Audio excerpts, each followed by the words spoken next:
Si estás perdido entre tanta información, Pablo de León te dice las cosas como son. Vamos a conversar ahora con una colega que respeto mucho, que charlamos hace un tiempo en la versión Las cosas como son, pero cuando estábamos en el canal Metro, un día que hicimos una nota, ahora estamos en Radio con Vos con Las cosas como son, y ella nos debe conocer porque está como columnista en el programa de Ernesto Tenenbaum en Ahora ¿Quién podrá ayudarnos? Sí, vamos a hablar con la periodista y abogada Paz Rodríguez Nil. ¿Cómo estás, Paz? Pablo de León te saluda aquí en Las cosas como son y en Radio con Vos. ¿Cómo va? ¿Cómo estás, Pablo? Qué placer hablar con vos. No, el placer es mío y también es mío escucharte en las salidas que haces con Ernesto acá. La disfruto y aprendo un montón. ¿Estás contenta con hacer radio? Sí, me encanta.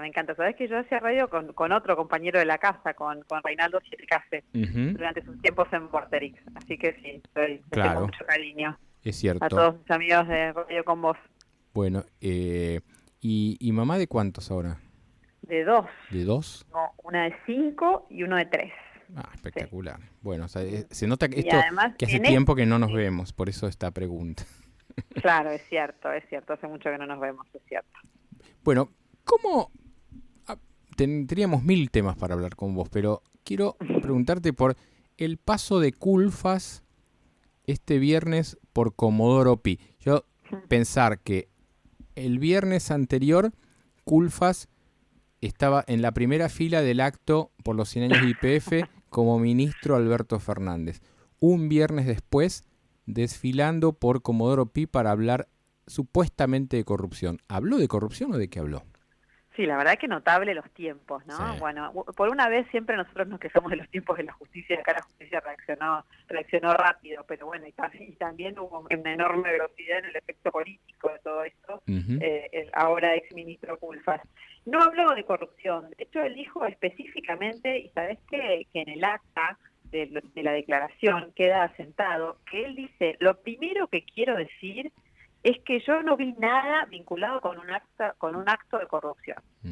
Y si hubiera habido, yo lo hubiera denunciado. O sea, de movida desactiva la causa, prácticamente. Claro.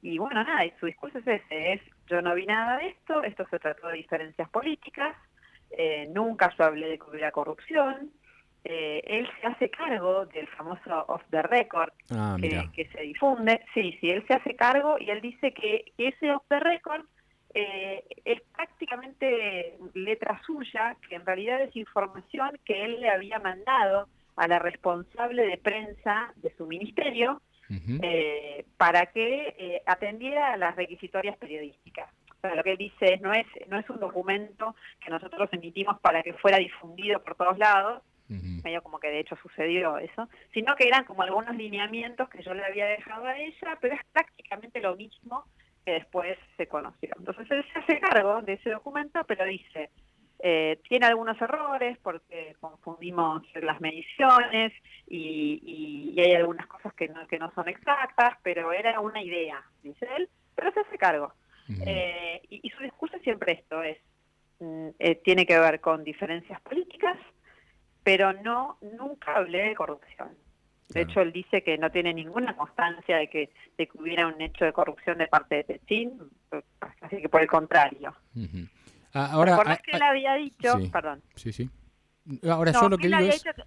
Dale vos. No, que él había dicho que había ido a una fábrica y que él tenía la idea de que se podía construir esos caños en Argentina. Bueno, ahora dice que no, que lo que él quiso decir es que mucho más adelante podrían haberse hecho los caños acá, pero que en este momento a él no le constaba que ninguna empresa argentina pudiera hacer en la Argentina, más allá de Techín, ¿no? Los caños. Bien. Hay una cuestión que tiene que ver, que es interesante lo que vos decís, que él reconoce, que Culfas reconoce que el off es letra de él, porque efectivamente es así, él se lo transmite, se lo contamos a la gente, a una persona de su equipo de prensa y alguien de los periodistas, que no le fue a todo el mundo, no es que le llegó a todo el mundo ese chat, sino iba específicamente a algunos que tenían que ver con el rubro energía. Uno de esos periodistas se lo muestra a la gente de prensa de Cristina y ahí se arma el jaleo posterior, que es que Cristina se entera, va primero la respuesta de energía, el tuit posterior de Cristina y el tuit posterior de Alberto, más o menos sacándolo de la cancha a Culfas. Pero de lo que vos decís, hay algo que es clave entender, es que si él dijera que había corrupción en esto, se estaría autoincriminando porque él tenía la obligación de haberlo denunciado. Claro, y de hecho no solamente porque tenía la obligación, sino porque hay una causa abierta en su contra, o una casi causa. Cuando empieza, vos decías, destacabas esto de los tiempos, ¿no? Un viernes antes, él estaba sentado escuchando como cualquier ministro, participando en un acto oficial, y de repente, bueno, el lunes siguiente entran las denuncias, 3 denuncias distintas, para que se investiguen estos dichos de Culfas y lo que estaba en eso, a ver si había habido un acto de corrupción o no. Sí. Rápidamente el fiscal Stornelli hace su requerimiento de instrucción. Requerimiento de instrucción es cuando empieza, para que empiece una causa, le contamos a la gente que tal vez no sigue estos temas tan de cerca, lo primero que tiene que haber es un impulso del fiscal. Claro. Esto se llama requerimiento de instrucción, y el fiscal lo que hace ahí es identificar y delimitar qué es lo que se va a investigar en una causa. Cuando el fiscal sabe quién es la persona a investigar, lo menciona. Cuando está mencionada, esa persona está imputada. Hay casos en los que evidentemente la persona está identificada, es supuesto autor, y hay casos en los que no. Bueno, en este caso, lo notable es que nos dicen, nunca no se difundió ese requerimiento de instrucción, pero lo que nos dicen en los tribunales es que ahí había como 2 partes, ¿no? Por una parte, investigar el supuesto hecho de corrupción, pero además que Stornelli lo identifica a Culfas como alguien a investigar por esta otra cuestión, por la omisión de denuncia. Claro. Entonces, de repente, Culfas fue, a lo largo de esta semana, principal testigo de la causa de si había o no había corrupción, que resultó lo que pasó ayer, y por otro lado, se convierte en acusado de omisión de denuncia, porque los funcionarios tienen la obligación legal de denunciar los delitos que conocen. ¿Qué es lo que hizo con eso Rafecas? Para poder escucharlo como testigo y que no le obstaculizara su investigación, separó el capítulo de si cometió un delito porque no lo denunció y se lo mandó a otro juez, al juez Lijo. Entonces, la verdad es que hubiera sido muy sorprendente que Culfas fuera ahí y dijera, sí, hay gravísimos delitos. Porque lo primero que le iban a decir es, pero señor, usted no lo denunció y usted tenía la obligación de hacerlo. Es cierto que ese delito de omisión de denuncia, primero que prácticamente no hay antecedentes en la justicia de funcionarios, sobre todo de este rango, que sean acusados por eso, y tiene una característica por la que escapan todos siempre, que es que no dice cuánto tiempo tenés para denunciarlo. Ah, mira. Entonces, entonces ¿qué pasa? Vos decís, te enteraste de que hubo un delito. Ahora, nadie espera que lo denuncies, vayas corriendo a la comisaría. Claro. ¿Cuánto te podés tomar en denunciarlo? Y qué sé yo, a veces vos decís, bueno, primero quiero reunir mejor las pruebas, quiero saber de qué se trata. En este caso, él, como mucho, suponiendo, ahora ya dijo que no, pero suponiendo que él hubiera sabido que había un delito, ¿cuándo se podría haber enterado? En febrero, que es cuando están los pliegos de la licitación. Perfectamente podría haber dicho, bueno, yo todavía se cansé, y aún así zafar. Esa causa sigue abierta, vamos a ver qué pasa. Pero la realidad es que era más fácil creer que él no iba a decir, además porque estaría denunciando un delito de corrupción adentro del gobierno que integró hasta hace 5 minutos, ¿no? Claro, aparte de la parte jurídica. Exacto. Bueno, estamos hablando con Paz Rodríguez Nil, que es periodista del diario La Nación, que está aquí como columnista del programa de Ernesto Tenenbaum a la mañana. Yo te escuchaba esta semana y vos decías, y quiero reconocerlo al aire, unos días antes, que esto iba a resolverse rápidamente. ¿Por qué se iba a resolver rápidamente? Porque el juez, o sea, el fiscal, como vos contabas, impulsó rápidamente la causa, el juez lo llamó rápidamente a Culfas, y a mí me parece que hay una sensación ahí del juzgado de que no quiere parecer como que la justicia frena el gasoducto, porque los jueces tienen pulso político, y está claro que ya todo el mundo que ha leído cualquier portal, escuchado la radio, mirado la tele, entiende que si este gasoducto no se hace el año que viene, o tenemos problema de gas, o la Argentina va a gastar miles de millones de dólares por un gasoducto que no va a estar hecho. Sí, sabes que es así, y el juez Rafecas tiene muy claro esto, que él no quiere ser el responsable, ¿no?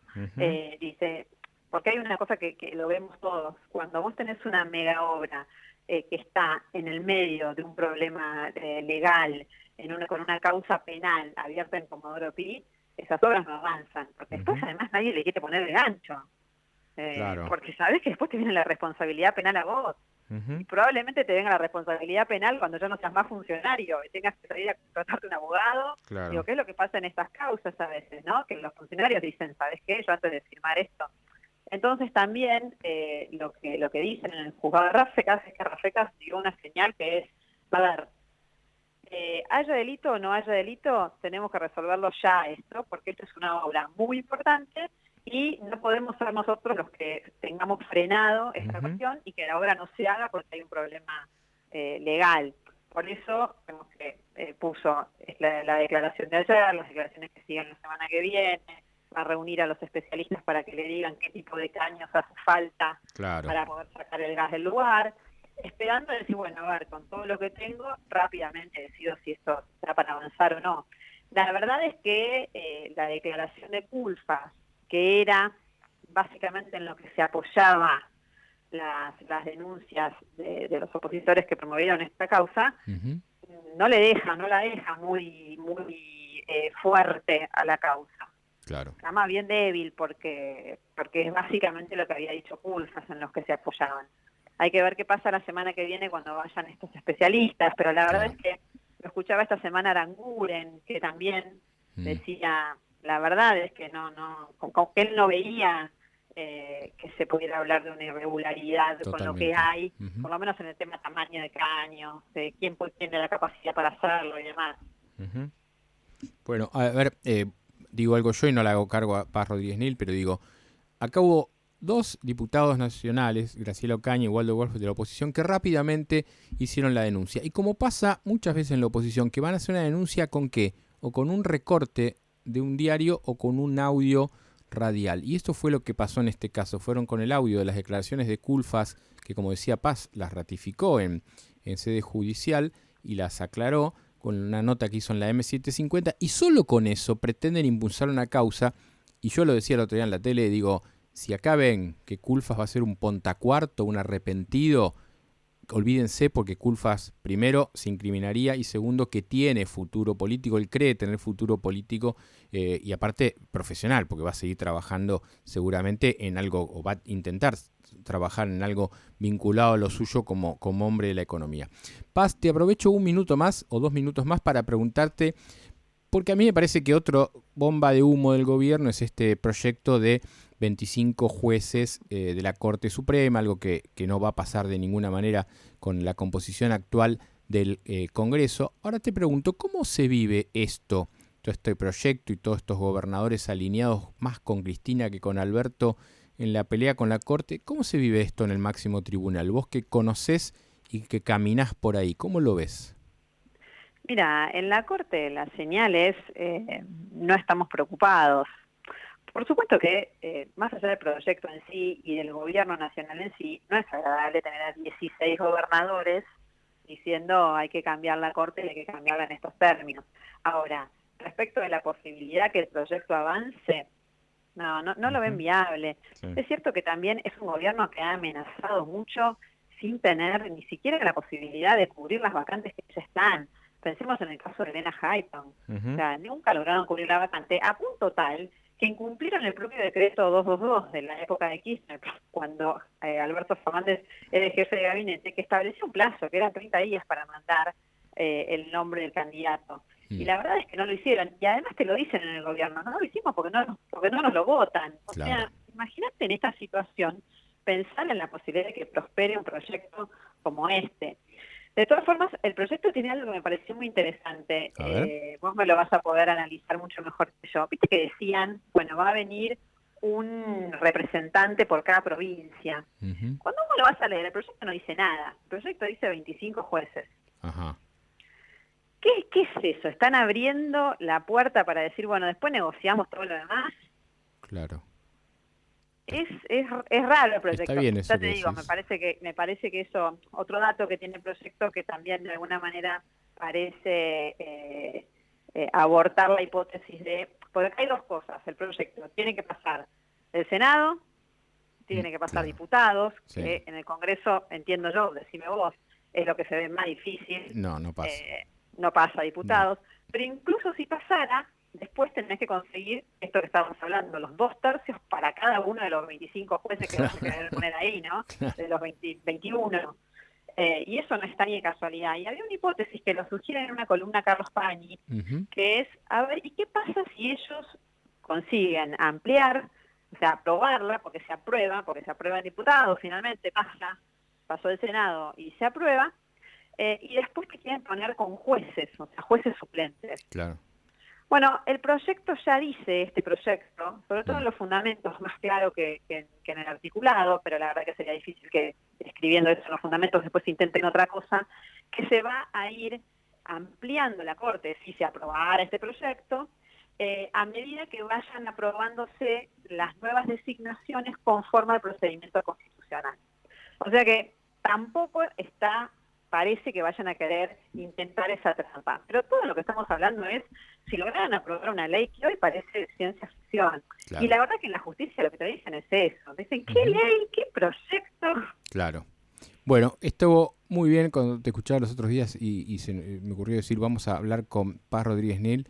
La verdad, me encantó la charla, te felicito. Léanla quienes no la leen, escúchenla acá con Ernesto porque la verdad que es un placer y es una periodista muy rigurosa y muy seria que tiene la Argentina y tiene el honor el diario La Nación de contarla en su elenco. Paz Rodríguez Nel, un placer y gracias por este contacto con Las Cosas Como Son y con Radio Con Vos, tu radio. Muchísimas gracias, Pablo. Me quedé con ganas yo de preguntarte a vos un montón de cosas. Vos me preguntás a mí, no me muero por saber todo lo que vos sabés de estos temas que me estás preguntando. Bueno. Pero bueno, será para un café algún otro día. Las Cosas Como Son en Radio Con Vos de 18 a 20. Todos los sábados nos podés escuchar. Seguramente estarás dedicado a temas de tu familia, pero nos podés escuchar ahí. Te mando un beso enorme. Un beso grande. Chao. Es sábado. Buen momento para decir las cosas como son. Las cosas como son. Con Pablo de León.